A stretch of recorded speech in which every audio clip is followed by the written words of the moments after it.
and welcome back to my channel. I'm your girl Sarah Munyi and I am your sister in change and excellence. Whatever you want in your life is change and excellence in any area of your life, then I am your sister in the journey. And today, right about now, in the next 5 minutes, I'm gonna take a journey with you to public speaking, and we want to spice up our presentation. Some of you have been asking me, Coach, how do I spice up my presentation, my speech, make it more interesting so that I don't want to see people dozing when I'm speaking or looking at their phones when I'm speaking? Oh my God, it's more interesting if you're the speaker. So how do you spice up your presentation? I have some good news for you, and this video is just for you. So spice up your presentation or your speech in 5 minutes with Sarah Munyi. So number one, use questions. And these are things, whatever I'm going to say, please use them at the beginning of your presentation or your speech. At least use one or two of them, yeah? Because you want to be able to connect with your audience from the beginning. The first 3 minutes when people are listening to you, they already know if they want to continue listening to you or not. And you want to captivate them, you want to capture them, you want to grab them, their attention from the onset, please, bro. Okay, so number one, use questions. Questions are powerful. They are powerful. And you see, they make people participate in your speech. In whatever presentation you're making, they feel important. They feel that they are of value. A question makes your speech into a conversation. It turns your speech into a conversation, and people love conversations, don't we? Yes, we do. So yeah, please engage people with a question. You can just walk up the stage and say, did you know, or who has ever participated in this and that? Let me tell you, ask people questions. Even if somebody was asleep, they'll wake up to answer the question. And that's it, but it gets the attention of the people. Ask questions. Number two, use quotable quotes. Quotable quotes. You look intelligent when you use quotes, it looks like, your message can be backed up by Martin Luther King. When you just stand up and say, Martin Luther King said that if you sweep it so well, the people will say, here lives the greatest sweeper. Oh my God, it looks like your message can be affirmed and confirmed by Martin Luther and great men and women of the world. And that's powerful. That's powerful. You sound like you're at that level with them, that level of excellence and greatness. So use quotes, and also it looks like you have also researched your message, so it looks powerful, it looks nice. And then number three, the third thing you need to use is use humor. We can all do this on humor sometimes. Okay, so humor, jokes. Please, if you can laugh with somebody, you can work with somebody. And you need to laugh with your audience. If you want to really have a good experience up there, please make sure you can laugh with your audience. Make them feel at ease. And when you see them laughing, by the way, when you see them laughing with you, or even when you ask a question and you see people are responding, as a speaker, what do you feel? You feel a bit relaxed. You feel a bit, comfortable. All of a sudden you get into your, you get some confidence and energy to keep on speaking and whatever it is, and to deliver whatever it is that you speak about well. So at least throw a joke here and there. Now, please be very careful so that you don't mess it up.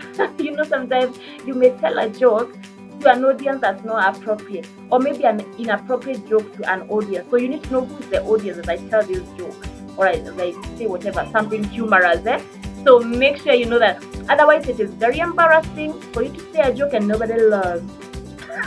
And then people have to laugh at the fact that nobody laughs. It's not funny. It's not funny at all. Okay, use jokes, humor. And then number three, use stories. Use stories. Stories are powerful. Let me tell you, you can use the quotes, you can use all these other things, but one of the most unique things about you is your story, your experience. Even if we've gone through the same experience, we have not gone through it the same way. Nobody has lived life exactly the same way you have. No. One of the things that make you unique is your story. So tell your story, or a life experience. See, a life experience is a story. Tell it. You can even make the whole, your speech a story. Your speech can be just about this story, and then you're doing lessons of this story. That's powerful. Even if you're not saying a story about yourself, you don't always have to speak about ourselves, but at least give a story of something that people can relate to. That's powerful. If you just walk up the street and say, you know, 2nd November 2015, 6 p.m. I'm walking down this road, I'm walking down this avenue, I'm walking down this driveway. Like, come on, I'm telling you, we are with you, we are listening, we are following, we are, we are just carried us, following you together. And we love you, and you're interesting, and it's amazing, and what an amazing speaker we had. I remember how she told us that story. People may forget everything you told them, but they will forget it. And the last thing is use facts and statistics. Facts and statistics. You want to look knowledgeable and intelligent as well, and look like your message. You really cared so much about this message that you researched and came up with a research, facts, findings. They are backing up your message. This is powerful. It is powerful. And there are people, by the way, who only take that fact and statistics away with them. That's the only thing they'll remember from the whole speech. So make sure these things will have at least a fact here. You know that 80% of or maybe 70% of the population in Africa is youth, is 35 years and below. I mean, it excites, facts and statistics excite public interest. People want to know. Anybody wants to know that. Oh, so it's a youthful continent. Okay. Yeah. So that's a fact. People want to know that. People want to know something like that. Yeah. So if you give people those 5 things, let me tell you, you'll be interesting from the beginning. And I say, please use this from the very beginning. But you can also, the same thing you use in the beginning, you can use it at the end. You can finish your speech with a question. Oh, you just leave us with a question and you go, oh my God. And then you leave us answering that question. Ooh, too much. Then we say, oh, we want some more of you. Oh, you didn't finish your speech. Oh, we want to invite you here to come and finish that speech and all that. I'm telling you. It's powerful. Or you can even end your speech with a quote. It's also very powerful. And then you are left just wondering. It's just powerful. It's amazing. Or you just ended up on a note of humor.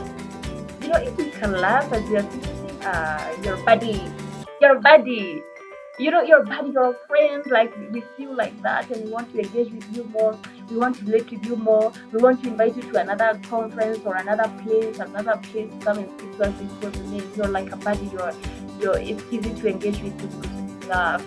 Yeah, there are people who only remember the laugh, the humor. Anything else you say, they just remember the humor. So please, for you to spice up your presentation. Oh my God, I've gone to 8 minutes. Please forgive me. I wanted to do 5. Please use these 5 things. Number 1, we started with questions. Ask questions. Quotable quotes, stories, humor, and facts and statistics. Thank you very much, and please let me know anything else you need to know about public speaking or any other area on life coaching and personal development that you would want us to cover. Let me know if you're getting some value on the comments below, and also kindly subscribe. Please subscribe and please put the bell ringer so that you're able to know when I post some new videos. Thank you so much. See you in the next video.